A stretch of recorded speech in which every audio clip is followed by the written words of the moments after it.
Hello everyone! So, nandito ako ngayon sa Taipei, Taiwan. Ayan, nandito ako para sa isang solo trip. Kagabi, nag-try akong mag-shoot doon sa airport, saka sa lounge, pero narealize ko sobrang tamad na tamad ako. Parang kailangan ko yata ng Osmo talaga. Woo! So, pero wala naman akong pangarap maging vloggerist. Dinodocument ko lang to just to try it out. Saka sayang naman yung pang video natin, di ba? Habang nagre-video ako at saka pa dumaan yung mga sasakyan. Opo. Pero nandito ako ngayon sa Taiwan, tapos na-underestimate ko na naman yung weather. Parang ako lang yung hindi nilalamig din. Hindi, mali. Lamig na lamig ako, pero parang lahat sila naka-jacket. Ako wala na naman akong baon na tamang gamit para dito. Pero okay lang yun kasi ibig sabihin merong opportunity para mag-shopping tayo ngayon. So, ganap lang ako ng masarap na pagkain. And you know what? If it's Taipei, it's food. So today, G lang tayo. Yan, so galing ako sa Zara. Nakagaling ko lang sa Zara pero kasi nga laban na laban ako din sa lamig. So punta ako sa Zara pero hindi sila sale. Alam nyo naman, hindi tayo lumalaban sa mga shopping na hindi sale. Kaya pupunta tayo sa, nakikita nyo ba? Yung Uniqlo tsaka yung GU. Ayan, that's the haven. We're going there. Sana hindi tayo mabudol. Pero kailangan ko lang ng panlamig. Yun lang. Kasi lamig na ako. Okay, I'll show you guys kapag nandito tayo sa GU.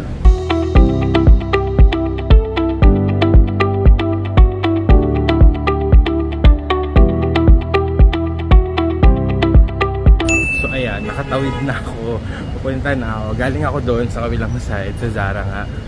By the way, itong area na pinagsistayan ko, it's called Zhongxiao Dunhua. Actually, marami mga Zhongxiao. Technically, malapit to sa may Sun Yat-sen Memorial. Tapos, every time pupunta ako dito sa Taipei, dito ako nagsistay. Kasi, hindi ko alam. I think the only time na nagstay ako sa may Ximending area, nung first time namin ni Niel. Shoutout Niel. Remember the days na nag-vlog din tayo dito sa Taipei. So that's the only time na naalala kong nagstay ako sa Ximending area. Pero the rest of the fest, and I've been here like what? Mga 8 more times already. Lagi na ako dito sa side na to kasi parang feeling ko nandito yung life. Hindi siya turistang-turista. Nandito yung mga ganap sa buhay. Kasi itong area na to, shopping district siya. So kung mahilig ka mag-shopping, perfect tong place na to para sa'yo. Pupunta na ako Uniqlo. Tingnan natin kung meron tayo mabibiling jacket para matapos ng kalamigan na to. Guys, the damage has been done. Pero okay lang yan kasi kailangan ko rin naman to pa sa Korea. Huy! Si Justify. Pero akyat lang ako ngayon sa 7th floor kasi if you shop here, I think kapag $2,000 and up, pwede ka mag tax refund. So sa 7th floor pa yun. Sa basement ako, besh. Pero may elevator naman. Ayan, bali guys, paglabas mo ng elevator, hindi ko na matandaan kung saan dito. Pero hahanapin natin. Parang feeling ko somewhere dito lang yun eh. Parang nanggaling na ako dito before. So ayan na nga, so pag nandito ka na sa parang mga kids section, mga bag, ayan, nakalagay dyan, tax refund. Hanapin mo lang yan sa money exchanger. Nandito pwede magpa-tax refund. Bigay mo lang yung passport. Oh, thank you. Thank you. So ayan, yung binigay niya sa atin document, kailangan to i-process sa airport. So ayan na guys, nakalabas na ako at balik na naman ako sa katotohanan ng lamig dito sa Taipei. Pero in fairness, mainit sa loob ng Uniqlo at ng GU.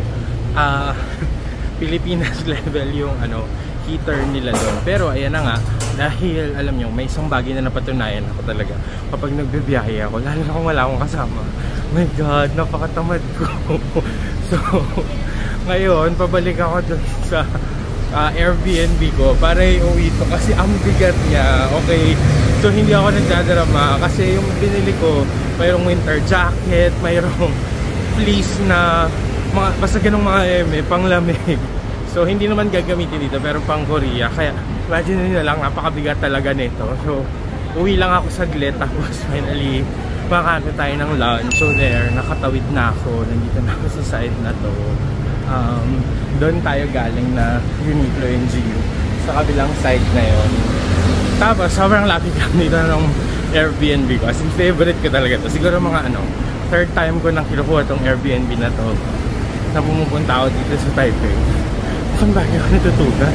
Nakakahingal pala, no? Nakakahingal magsalita habang naglalakad, habang hawak mo tong ano, pang record na to. Baka kay Osmo, baka naman, baka kailangan ko na talaga ng Osmo. Ah, may Watsons. May kailangan ba ako sa Watsons? Pero mag-grocery na lang ako mamaya. Kasi wala pa akong masyadong kaganapan dito. Dahil nga galing lang ako sa meeting kanina. Buti na lang, hindi ako nagpabutol dito sa Zara. Kasi GU's worth my money. Talaga, parang yung nabili ko sa GU, siguro mga 2 lang mabibili ko sa Zara. So, mga wise na misis. Tayo dapat sa practical, lalo na kung wala naman sa budget talaga natin mag-shopping.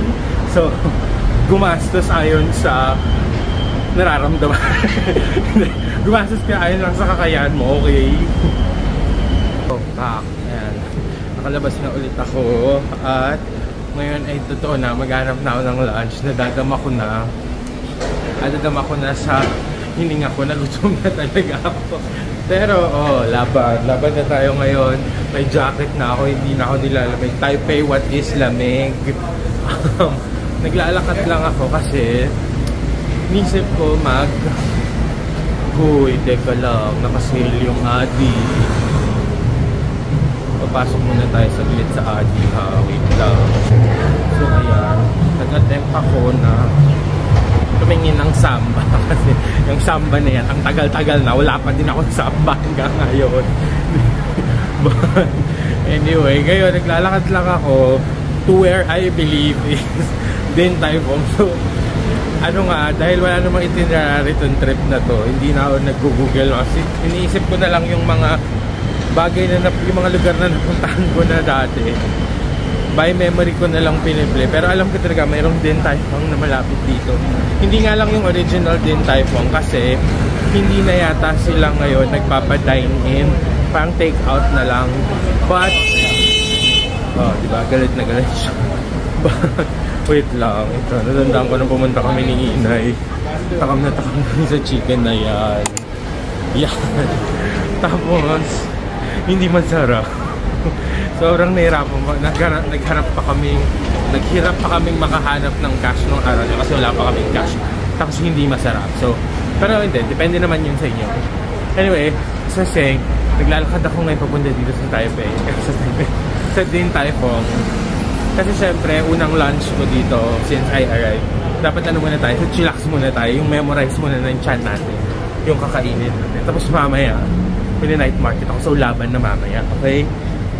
Guys, nagtigil ako mag-film kasi merong ajuma, may mami na parang medyo ginajudge niya ako. Bakit ako nagre-record? Hindi ko na.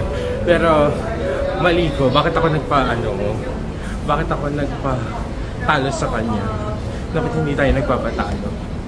So feeling ko sa kakadaldal ko, mamimiss ko kung nasan yung Din Tai Fung. Pero okay lang naman. Kasi nga, like I said, shopping district talaga to. So,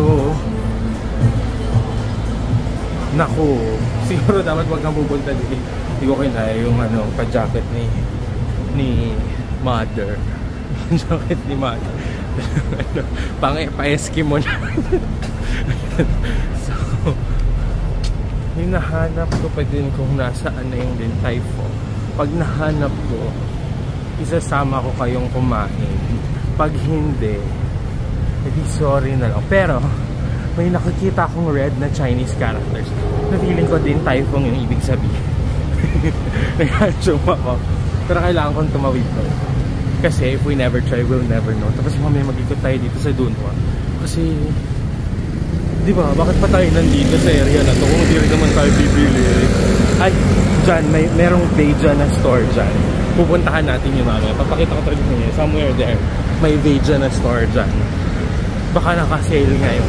Baka it's our time. Okay, so may nakita akong landmark na nagparamdam sa akin na hindi pa dito yung corner ng Din Tai Fung. Doon pa sa next main road, pero may Starbucks reserve. So, maybe you're wondering, hindi na rin naman pala siguro kasi ilang beses na ako nag-Taipei. So, hindi na ako pupunta dun sa mga tourist spots kasi what's the point, right? Pero, unless meron talagang food na gusto ko dun, pupuntahan ko yun. Ano bang sinasabi ko? The thing is, this is what I love most about traveling alone, solo.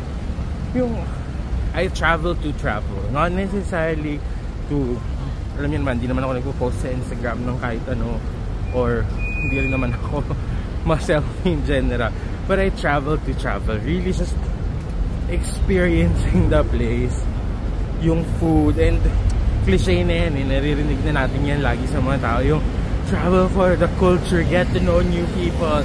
And for introverts like me, it's not really that thing. I travel to travel. I travel to observe the things. I travel to see yung mga bagay-bagay dito na iba sa Pilipinas na hindi katulad sa atin. Or I try to find things na hindi ko maano sa Pilipinas. Kasing simple ng Gatsby wax. Merong Gatsby sa Pilipinas pero hindi ko sabit. Pero dito sa Taiwan, may specific na Gatsby dito na binabalik-balikan ko. So hindi ko naman siya ma-hoard ng sobra-sobra kasi napakabigat niya. So every time pumupunta na lang ako dito sa Taipei, I make sure na bumibili ako ng medyo sapat naman siguro for the next few months na magagamit ko. So para meron pa rin tayong reason to go back. So yeah, tumatawid ako kaya medyo careful ako. Pero nadadam ako, malapit na yun din tayo kung dito. Yan. So ayan, hindi na ako nakapag-update. Nandito na ako sa Din Tai Fung. Sobrang bilis lang ng pila ko. Wala ako sa Taipei 101 na branch. Pero ito lang yung kinuha ko. Kuha lang ako ng xiaolongbao. This is 12 pieces. Tapos itong pork chop fried rice. Alam nyo na yan. Yan yung lagi kong kinakain. Tapos mamaya meron akong golden lava yung kemerut. So hindi na ako, yan lang naman. First time ko yata kumain mag-isa sa Din Tai Fung or not. Baka nakapag Din Tai Fung naman na ako na hindi mag-isa. Pero yan lang. Let's eat.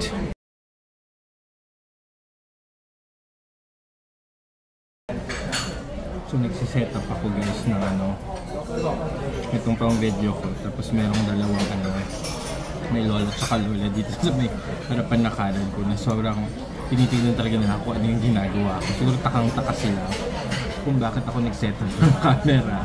Tapos kumakain ako mag-isa. Grabe, ganun po ba kalungkot yung buhay. I don't know kung mag-agree kayo. Iba talaga yung lasa ng Din Tai Fung dito. Pati yung skin ng xiaolongbao. Sobrang nipis niya pero hindi siya nagbe-break agad. Iba talaga.